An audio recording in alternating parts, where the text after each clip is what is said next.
panood na video. Isa sa mga bilin kanina ay sa loob ng 30 minutes ay kailangan meron kang gawing pagpapatawa at kailangan meron kang mapatawa dahil kung di, mabibigyan ka ng yellow card. Victor, wala kang pinatawa. Ito. Oo nga eh.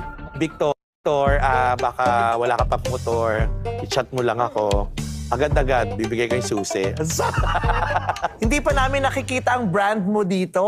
Sige. Sa loob ng bahay. Ang iniisip ko noon, parang isa-isahin ko na lang kausapin yung tao. Kasi parang doon ako nag-rely yung sa gulat na mga hirit-hirit. Huling warning na ito. Okay. Dahil sa susunod na card, pula na yan. Wow. So, kanino tong isang card? Baka sa'yo yan, Meme, kasi tumawa ka kanina eh. Talaga ba? Pagpasok mo. Alam mo, para malutong yan. Para mulutong akin na ulit yung mga card.